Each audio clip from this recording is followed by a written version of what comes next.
This is When Science Speaks, a new web series profiling innovative and interesting people working in science and technical fields, from academia to industry to the nonprofit world.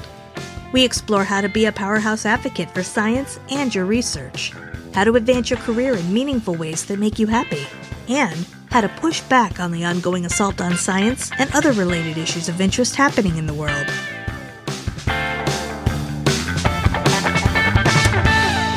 Hey everyone, it's Mark Bayer, and you are tuned to When Science Speaks. This episode of the show is sponsored by Bayer Strategic Consulting in Washington, D.C., which helps scientists get funding, gain influence, and build strategic relationships with the stakeholders who matter most in their professional world. Reaching those goals often involves effective translation of complicated research into engaging, jargon-free communication that boils down complex topics to capture the attention of decision makers and general audiences. Interested in getting a free resource to help you do just that? Go to complexitymadeclear.com to get the 11 keys for translating complexity. That's complexitymadeclear.com to get your free infographic used by science communicators at major organizations to boil down, but never dumb down, complicated science and technical topics for key stakeholders. I'm so pleased that this week we're actually going to be changing things up a little bit on the show. I'm going to be talking about an issue and answering a question. The number one question people ask me when I started When Science Speaks almost 4 years ago, and that is, why is a former U.S. Senate Chief of Staff hosting a science podcast? And I wanted to answer that to shed some light on why I do what I do. So surprisingly enough, it started with a telegram. I don't know if you remember those, but it was pre-internet. When I was growing up, my mother learned of the hardships that were being suffered by a young family in Moscow. They wanted to leave the Soviet Union, hoping to start a better life in another country. And for 9 years, the Soviet regime tried to crush their dream of a brighter future, refusing to let them emigrate. The husband had a doctorate in zoology. He led a group at an institute that specialized in medical parasitology and tropical medicine.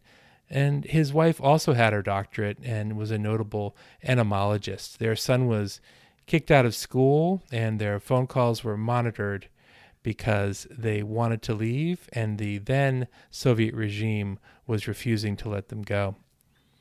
They were desperate, so they went on a hunger strike. And my mom decided to do something about it. My mom organized a campaign to free them. She coordinated telegrams from all 50 states urging Soviet President Gorbachev to release the family. He wrote to President Reagan and met with our congressperson. She mobilized young people to mail postcards, and she publicized the case in the media. This was back in the 1980s. And 3 months later, the family was freed. Their name was Uspensky. That was the last name of the family.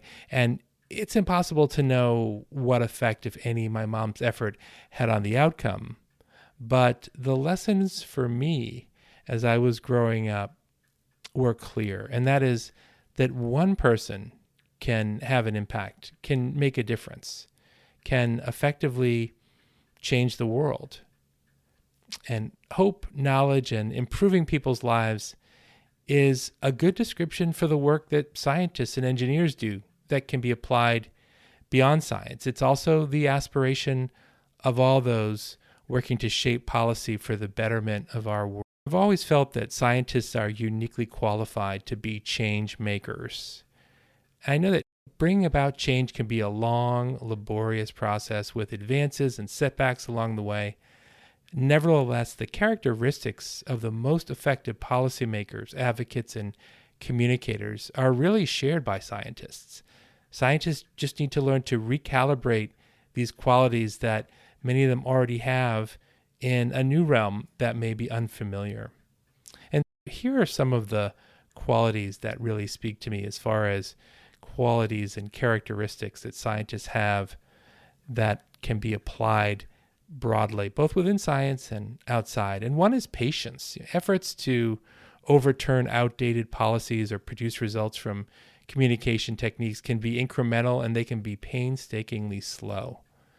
After the September 11th attacks, I spearheaded passage of the first ever law to require screening of all the billions of pounds of air cargo carried on passenger airlines. This was back when I was working on Capitol Hill. It was a 5-year undertaking, and we had to adjust to frequent twists and turns throughout the process before ultimately succeeding in getting our bill signed into law. This is when I worked for Representative and now Senator Ed Markey from Massachusetts, which is my home state. Curiosity is another quality that scientists share with change makers. To uncover opportunities for changing faulty laws or regulations and communicating effectively in highly charged political environments, asking why it needs to shape messaging. Why are things done this way? Why are we doing things this way? Why aren't you concerned about the risks associated with the current policy? Why does that policymaker support changing the status quo?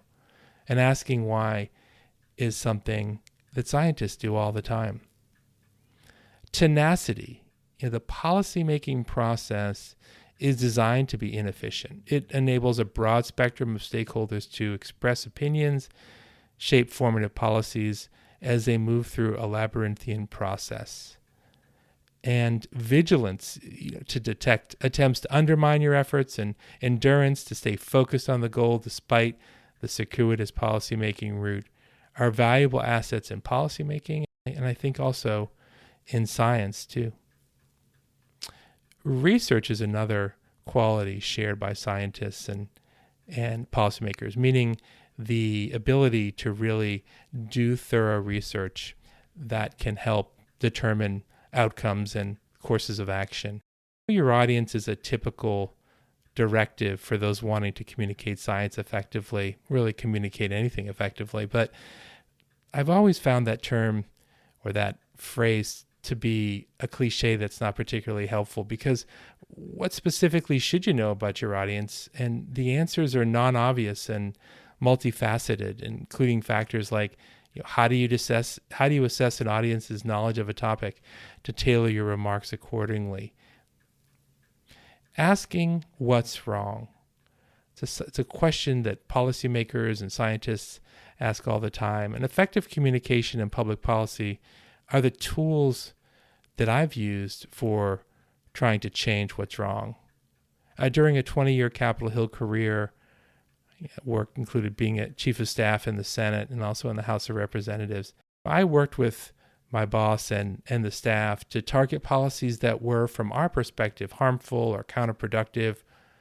It was my responsibility to help derail those policies while also developing new legislation and new initiatives to improve the lives of all Americans.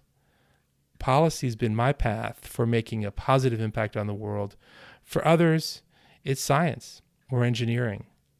Both can feel more like a calling than a career, more like a way of life, not just a livelihood. National Medal of Science recipient Lucy Shapiro was a PhD. She's a developmental biologist who personifies the philosophy in science of doing something to deliver widespread public benefits. She fights emerging infectious diseases and infectious disease resistance that threaten human health. In her lab, she's discovered new ways to overcome resistance that's systematically rendering antibiotics useless. And working with her husband, Harley McAdams, who's also a PhD physicist and professor of developmental biology, and their joint research team, she's quickly pinpointed genes that almost any microbial species needs for survival. And so that enables the targeting of the functions that these genes control and the creation of new antibiotics that are, as she would say, resistant to resistance. And Shapiro, McAdams, and their team have several such antibiotics that they've developed and that are in process.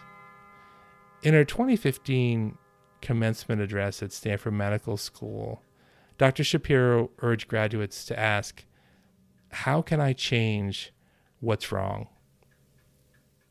When I go about my work at Bayer Strategic Consulting, I'm fortunate to work side by side with inspiring scientists, physicists, neuroscientists, archaeologists, others, and engineers who are dedicated every day to asking and answering that question.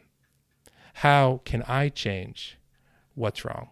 Thanks for listening to my thoughts on this and to my response to this question of why is a former U.S. Senate Chief of Staff hosting a science podcast? I hope you found it interesting. And if there are other questions that you have or thoughts about the format where I talk about a particular issue without a guest, let me know. I'll still be using, and the show has a great lineup of guests for 2022. I'd also like to know if you enjoy this type of format and if you have other questions or topics that you'd like me to address as part of it.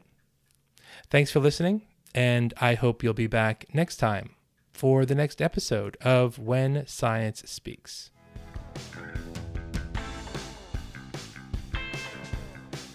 Thanks for listening. Be sure to click subscribe. Check us out on the web at whensciencespeaks.com, and we'll see you next time.